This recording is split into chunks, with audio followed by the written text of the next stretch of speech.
Hello, I'm Alma Angeles. You're watching Eagle News International. On today's headlines. A tragic accident in India's eastern Odisha state. A multiple train collision happened, resulting in the loss of more than 200 lives, with around 900 people injured. Former President Donald Trump and Florida Governor Ron DeSantis took their ongoing feud to a whole new level by hosting rival campaign events in Iowa and New Hampshire. It was DeSantis' first campaign swing as an official candidate for the 2024 election. Eastern Canada is experiencing an extreme heat wave that shattered records. This scorching heat not only poses a threat to the ongoing wildfires along the Atlantic coast and other regions of the country, but it also intensifies them with an alarming level of intensity and magnitude that we've never seen before. In tragic developments along the Russia-Ukraine border, 4 civilians lost their lives due to shelling in Russia's Belgorod region.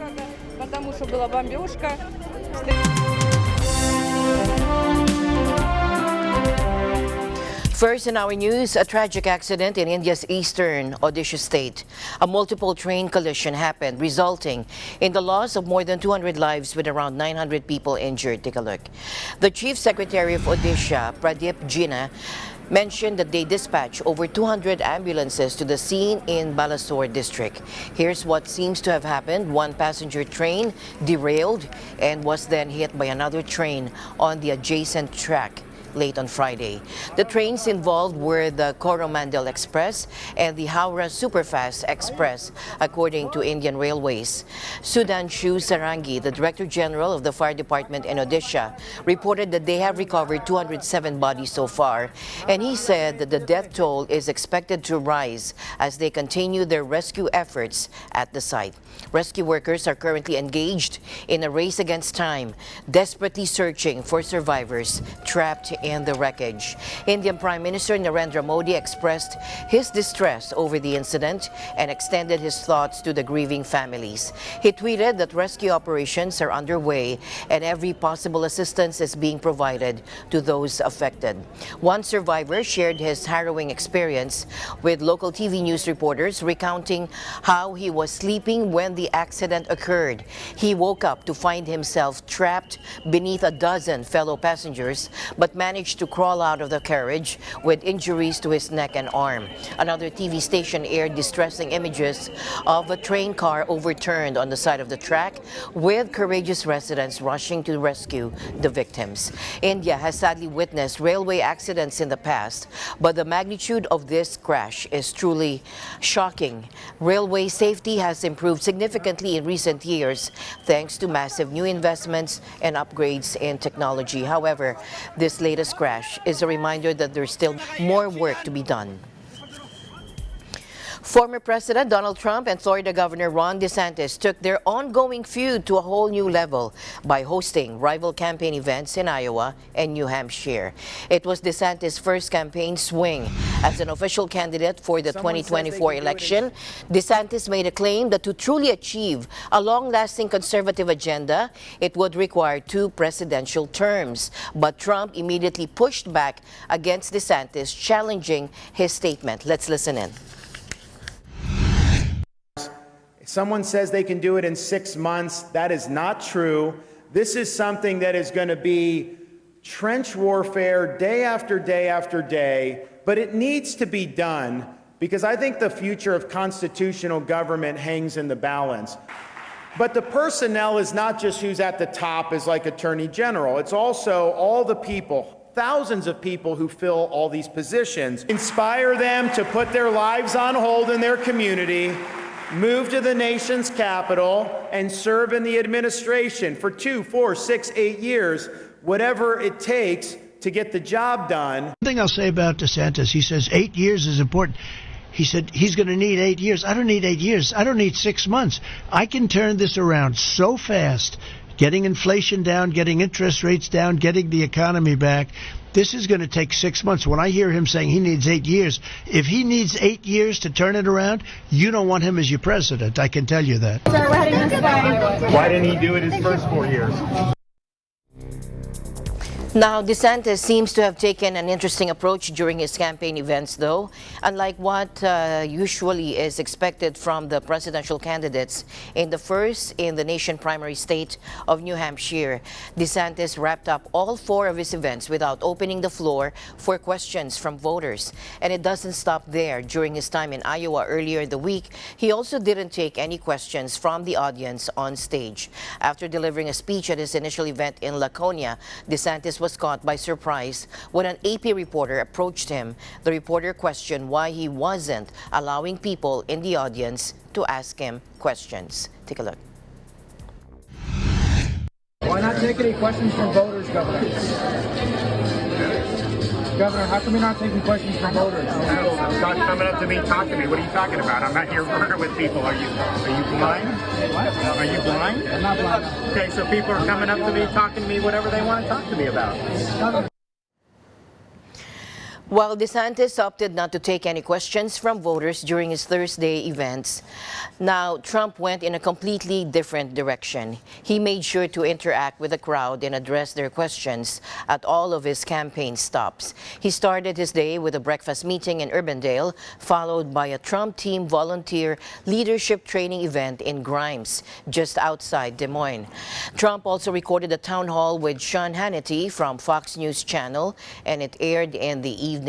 During the interview, he didn't miss the chance to throw a jab at DeSantis. Trump claimed that DeSantis had, quote, a very bad day and got pretty upset with the press. It seems like the tensions are really escalating between the two. And Republican presidential candidate and Florida Governor Ron DeSantis had some thoughts about President Biden's fall during the Air Force Academy graduation. DeSantis described it as both sad and frustrating. Take a look.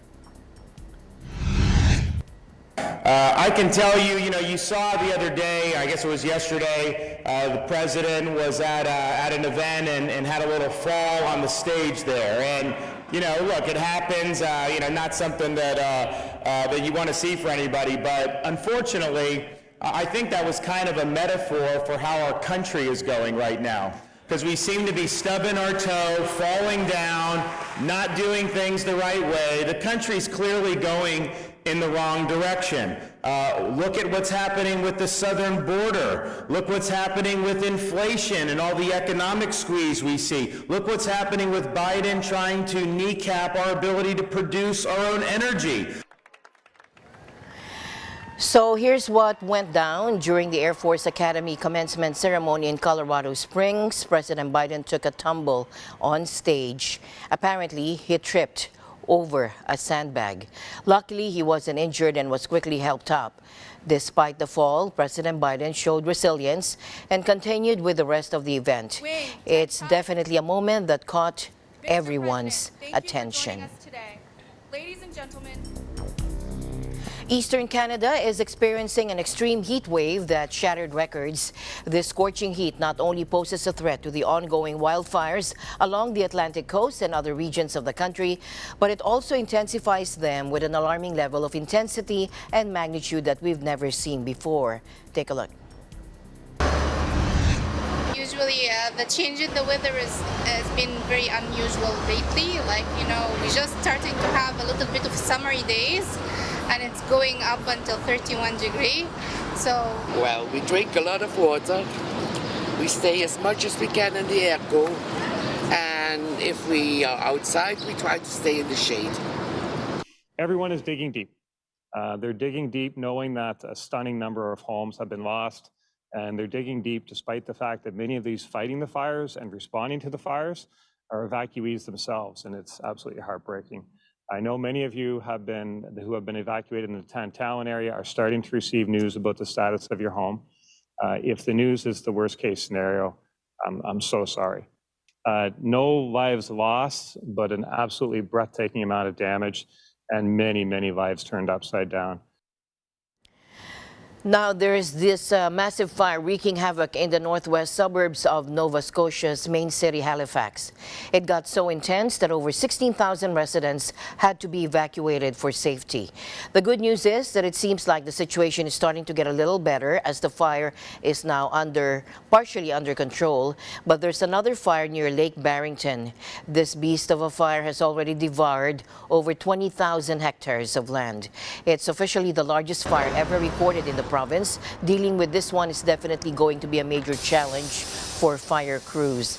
The major cities of Montreal, Toronto, and even the capital Ottawa are feeling the scorching heat meanwhile, with temperatures soaring above 30 degrees Celsius. Canada, being located up north, is actually warming up faster than the rest of the planet. That's right, their far north location is making them a hot spot for extreme weather.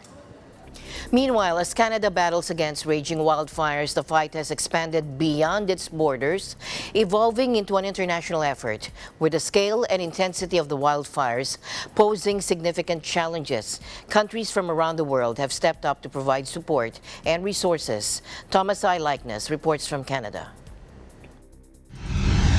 Although firefighters in Canada are being aided by the military, they still need more help. And that's why we're turning to other countries for assistance.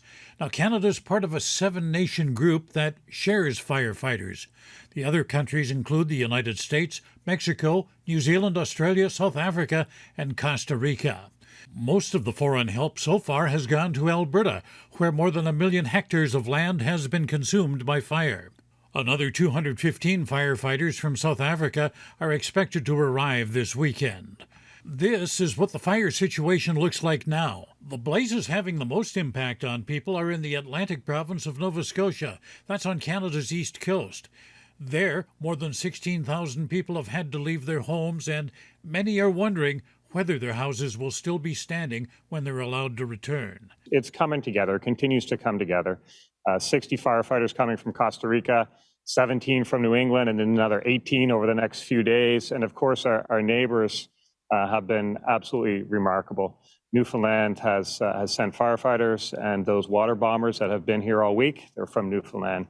New Brunswick is here with water bombers, and now also a base for fire retardant material, PEI with firefighters and hose, Ontario with hose. I know many of you who have been evacuated in the Tantallon area are starting to receive news about the status of your home.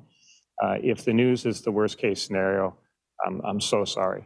And for those of you who are waiting patiently for information as to when you can get in to your home, even if it's for an hour, hopefully that's getting close, and the rain would certainly help.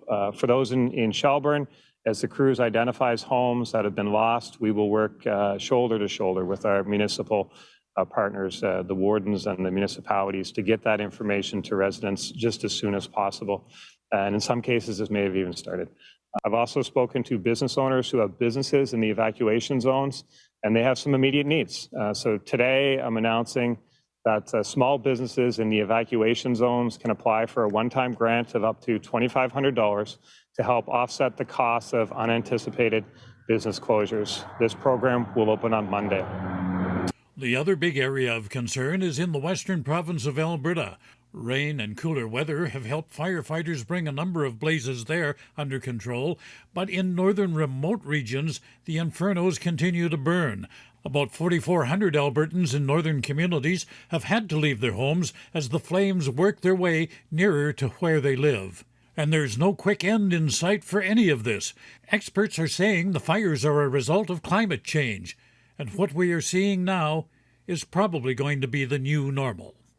Thomas I. Likeness, Eagle News, Edmonton, Canada. We live in extraordinary times. It's been over 2 weeks since the devastating cyclone Mocha struck Myanmar, and the situation is still incredibly challenging. The United Nations has raised concerns about the uncertain access to aid, the spread of diseases, and the looming threat of a major food crisis. It's a critical situation that needs urgent attention. Let's listen in. Time is absolutely of the essence. We're seeing that food reserves have been completely wiped out. The monsoon is just a matter of weeks away. Water sources need to be urgently decontaminated or alternative sources identified. And the international community has to be given widespread access to the affected communities, and that's a very urgent requirement. It's not just the immediate aftermath of Cyclone Mocha that's causing concern. There are growing worries about the long-term impact on rural livelihoods. A whopping 1,200 square kilometers of land got flooded because of Mocha. And as if that wasn't enough, heavy rains and storm surges wreaked havoc on agriculture and fisheries. It is a double whammy hitting the already vulnerable communities. He also emphasized that simply providing relief wouldn't be sufficient. There's a pressing need for people to be able to plant food crops in the next few weeks. If that doesn't happen, brace yourselves for a potentially major food crisis down the line. Really is a time for the depoliticization and the demilitarization of aid, because the needs are absolutely immense. The recovery will take years. There's 1.6 million people that will need support across Rakhine, Chin, Sagaing, Magwe, and Kachin. And the majority of these were already the poorest of the poor.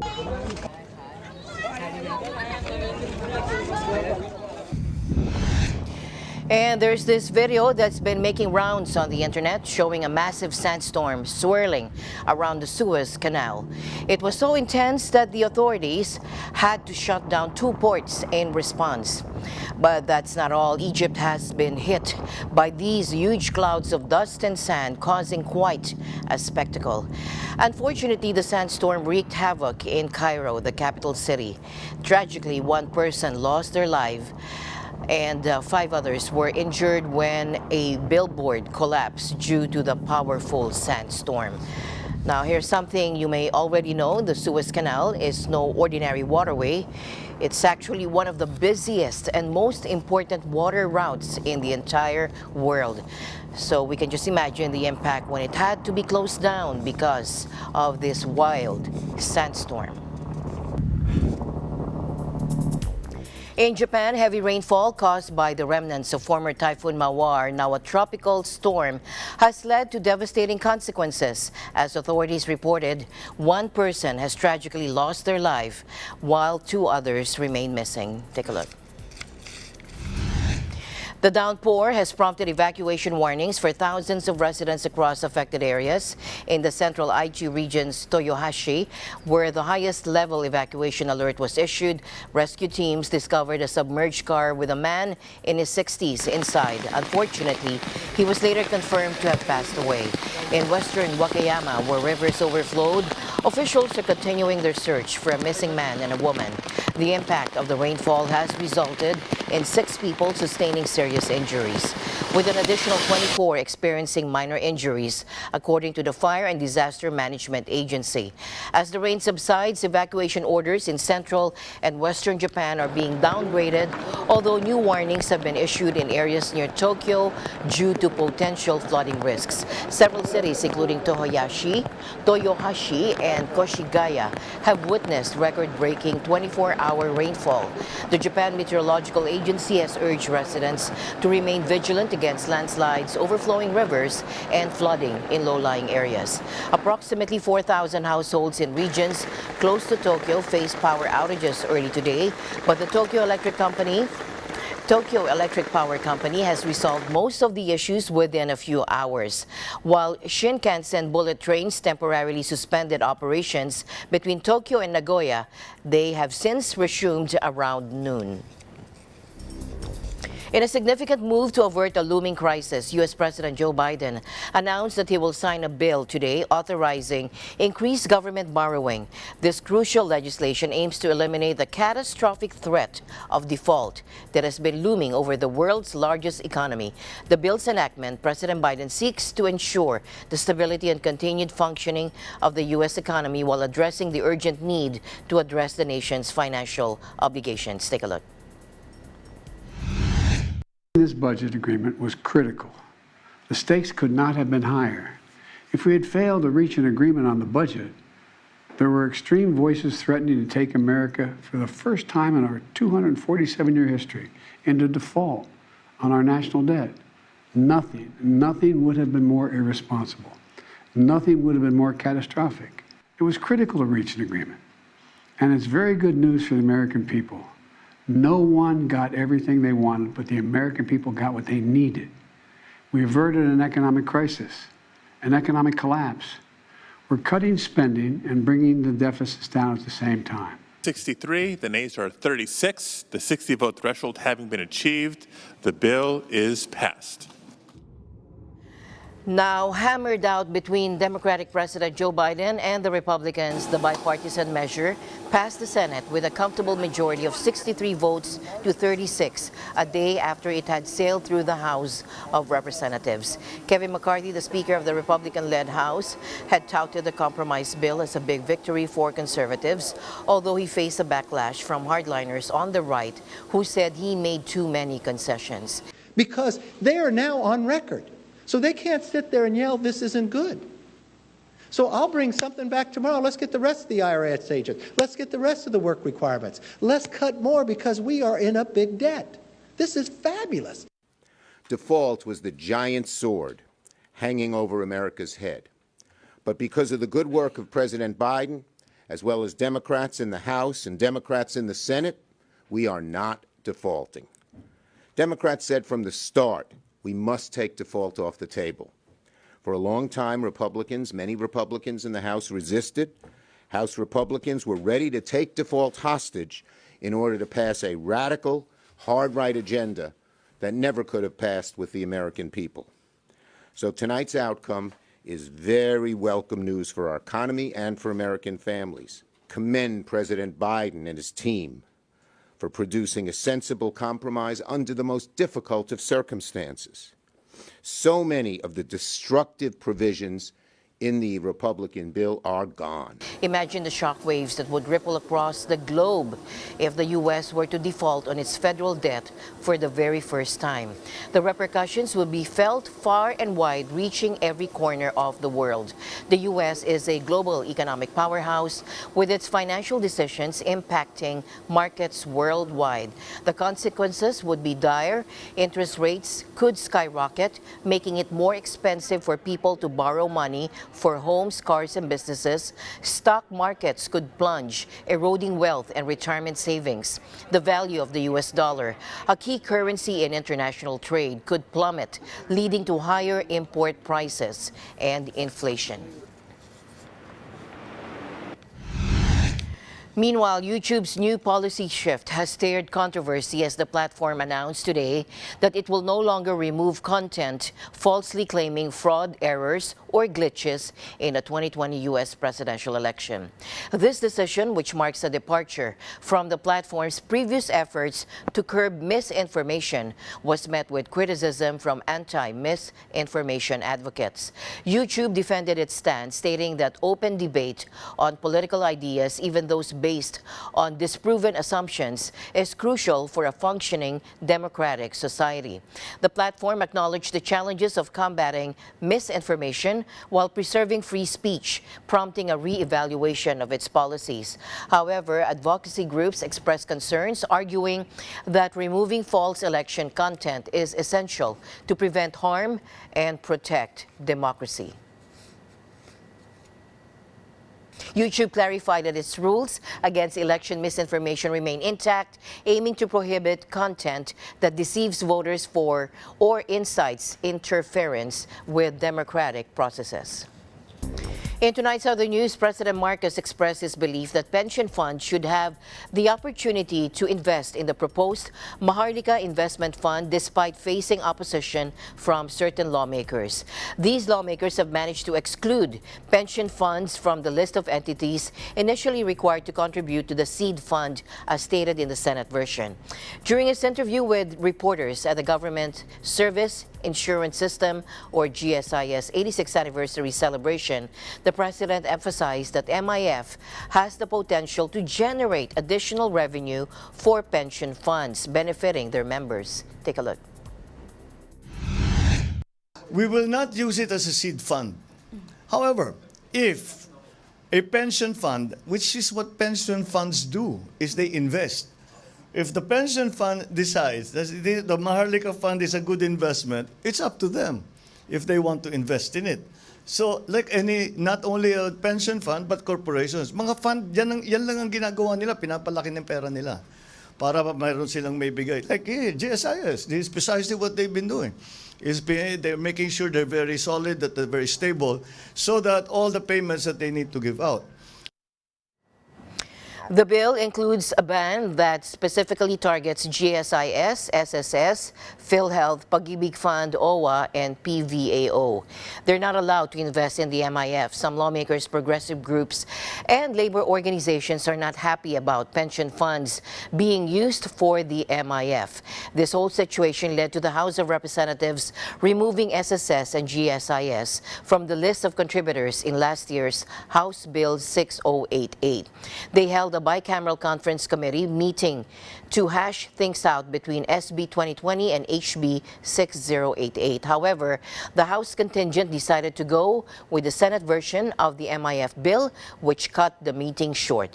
So what does this mean for GSIS? According to GSIS President and General Manager Jose Arnulfo Wick Veloso, they're just going to have to wait for the final version of the MIF legislation to find out if they'll be allowed to invest in the MIF. In tragic developments along the Russia-Ukraine border, 4 civilians lost their lives due to shelling in Russia's Belgorod region. Simultaneously, Moscow's forces continued their attacks on Kiev for the 6th consecutive day. According to Belgorod Governor Vyacheslav Gladkov, around 2,500 people are currently seeking refuge in temporary shelters, including the sports arena. Take a look. Было очень страшно, конечно. Мы очень быстро собирались и ехали окольными путями, не через центр города, потому что была бомбежка, стреляли по городу, по центру города, и пришлось ехать окольными путями. Шебекино пока, если сравнивать со вчерашним днем, конечно, спокойнее. У нас вчера более 850 снарядов упало на округ. Мы еще ни разу с такой ситуацией не сталкивались. Поэтому, сравнивая с сегодняшним днем, конечно, динамика есть положительная. Второе. Находиться в Шебекино пока небезопасно. И мы не можем принять решение людям разрешить вернуться обратно. The escalating violence has caused a wave of panic among the residents living near the southwestern border of Russia. Fearing for their safety, thousands of people have been forced to flee their villages in recent days. One of the severely affected areas is the town of Shebenkino, prompting an influx of displaced residents into the main city of Belgorod. To accommodate the growing number of displaced individuals, the city's sports arena has transformed into a major center for providing shelter. At the sports arena, dedicated volunteers are working tirelessly to organize the transfer of displaced people to smaller dormitories. The efforts aim to provide a more comfortable and secure environment for those affected by this conflict. And tragic incidents unfolded in Senegal as clashes between riot police and supporters of opposition leader Ousmane Sonko erupted, resulting in the loss of at least 9 lives. These clashes followed the court's decision to sentence Sonko to 2 years in jail, a ruling that may potentially disqualify him from running in the upcoming presidential election against President Macky Sall. The tensions escalated rapidly after Thursday's verdict, with the capital city Dakar witnessing cars and buses set ablaze, while disturbances were reported in other areas as well, including Ziguinchor, where Sonko has served as mayor since 2022. Interestingly, Sonko himself wasn't present during the hearing regarding the alleged sexual assault charges against him. He had been accused of raping a woman who worked in a massage parlor in 2021 when she was 20, and also making death threats against her. Sonko vehemently denied these allegations, considering them politically motivated. While the court cleared Sonko of the rape accusation, it found him guilty of a separate offense described as immoral behavior towards individuals under the age of 21, as outlined in the Penal Code. Consequently, the Justice Ministry stated that the opposition leader could be taken into custody at any given time. Against this backdrop, police remain stationed around Sonko's residence in Dakar as the capital and other areas experience unrest in the aftermath of the court's verdict. Today, U.S. Defense Secretary Lloyd Austin emphasized the significance of dialogue between the U.S. and China in order to prevent potential miscalculations that could escalate into conflict. Austin's comments come after being declined a formal meeting between him and his Chinese counterpart. Take a look. A cordial handshake over dinner is no substitute for a substantive engagement. And the more that we talk, the more we can avoid the misunderstandings and miscalculations that could lead to crisis or conflict. You know, I am deeply concerned that the PRC has been unwilling to engage more seriously on better mechanisms for crisis management between our two militaries. But I hope that will change, and soon. In the latest incident over the South China Sea, a U.S. Air Force aircraft had a tense encounter with a Chinese fighter jet. The U.S. Indo-Pacific Command revealed that the Chinese J-16 fighter jet engaged in what was described as an unnecessarily aggressive maneuver while intercepting a U.S. Air Force RC-135 aircraft last week. U.S. Defense Secretary Lloyd Austin emphasized America's commitment to upholding the freedom of all nations to carry out lawful activities in the Indo-Pacific region. We won't be deterred by dangerous operational behavior at sea or in international airspace. People's Republic of China continues to conduct an alarming number of risky intercepts of U.S. and allied aircraft flying lawfully in international airspace. We've all just seen another troubling case of aggressive and unprofessional flying by the PRC. So we will support our allies and partners as they defend themselves against coercion and bullying. To be clear, we do not seek conflict or confrontation, but we will not flinch in the face of bullying or coercion. In a remarkable tribute to 75 years of United Nations peacekeeping efforts, Times Square in the heart of New York City has transformed into a stunning showcase of images honoring UN peacekeepers. The iconic square, known for its dazzling displays, now serves as a powerful canvas to highlight the courageous individuals who have dedicated themselves to maintaining peace and stability around the world. Joanne Soriano reports from New York. For 75 years, more than 2 million United Nations peacekeepers have saved and changed the lives of millions of people around the world caught in conflict and catastrophe. UN peacekeepers help to prevent conflict, protect civilians, advance political solutions, and promote human rights. The current landscape is more challenging than ever, with terrorists and groups having access to powerful modern weapons, including the use of technology to spread misinformation. May 29 is the International Day of UN Peacekeepers. As part of this celebration, an art installation entitled Peace Begins With Me was activated to pay tribute to the uniformed and civilian peacekeepers, past and present, who put themselves in dangerous situations to help secure peace and progress. Today, we are paying tribute to all who have served in peacekeeping missions and who have committed parts of their lives to this effort. These efforts must continue because UN peacekeeping affects life of generations to come. And it all begins here with us. Large-scale black and white portraits of the peacekeepers were laid out as a mural in Times Square. In partnership with Inside Out, members of the public were invited to add their voices to the global call for peace by having their portraits taken and added to the mural. Today's event features photographs of people fighting for global change. It recognizes the efforts of United Nations peacekeepers and the communities they serve as they strive together to secure peace in some of the most fragile political and security environments. We thank them for their service and sacrifice. Joanne Soriano, New York, New York, Eagle News. We live in extraordinary times.